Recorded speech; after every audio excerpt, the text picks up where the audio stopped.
price, technicians, customers. Frank Blau, our founder, said it back in 1992, the price is the price is the price.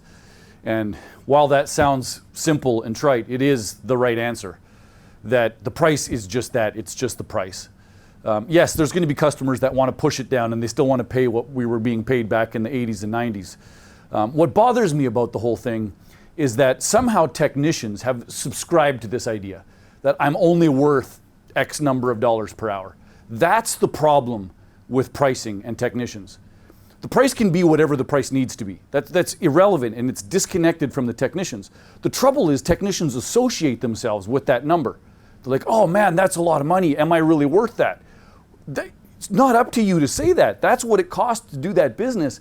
How in the world will you ever be successful? How will you ever get paid what you're worth if you can't settle on the idea that the price is the price? And dissociate yourself from that. Your value as a human being comes from your ability to take care of a customer, from your ability to do the work that they called you out there to do, and to work for companies that are going to subsequently look after you in the long run. But man, oh man, Mr. and Mrs. Technician, that starts with you. That starts with your belief in yourself, that whatever that number happens to be is just a number. And I'm going to go ahead and do my work in the best, most professional way possible, and I'll reap the benefits of it as a result, both in customers who love me and a paycheck that reflects the quality of work and the amount of effort that I have to do to make that work happen. You're going to get what you earn, to be honest with you. If you pedal by or you go half rate on a job and they kick you out or they don't go with you, you got exactly what you earned.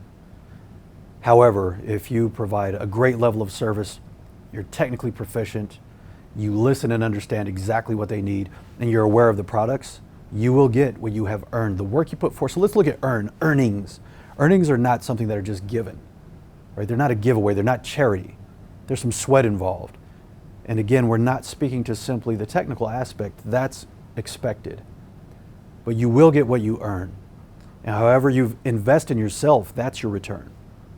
So your earnings, what you earn, what you work for, and what you deserve will be outlined by a Nexstar company like no others. Yet your ownership of that, your response into that charge will in turn give you the earnings that you deserve and that you earn. So if you're getting by, you earned it. If you're excelling, you earn that too. You know, I think the idea of self-worth is a pretty self-fulfilling prophecy. When people don't believe that they have a lot of self-worth, they tend to find themselves in that way of life, and then it becomes reciprocating, right? So they just are always in that cycle. I think the thing to realize is that worth is based on what you produce. In an economy, it's not about the time it takes you to do something, it's about what you do with that time. You know, we come from an industry that's got a really bizarre standard of being hourly oriented, and it just doesn't make any sense. Like, why would an hour of you driving to a job be worth the same amount of money as an hour of you actually doing your job? You know, there's almost no other industry in which that's the standard and that's what's expected. So I think what we need to get clear about as technicians is the fact that we should be paid for what we do with our time, not how long it takes us to do it.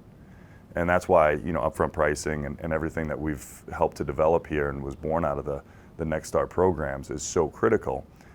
And when our technicians really get that and they really start to run their truck like it's a business, completely aware of the opportunity cost to go out to a customer's home and what it's like to really deliver exceptional service in that home, and then set up shop there and actually do all that work and make somebody thrilled for what they've received, nobody's counting hours anymore. Not the technician, not the company, not the customer. And suddenly all the value is in what that person got for the money that they paid. And that's where your worth comes from. But you got to know that you're worth it if you're going to walk into a customer's house with integrity, deliver those prices, and know that you're going to be able to deliver on the promises.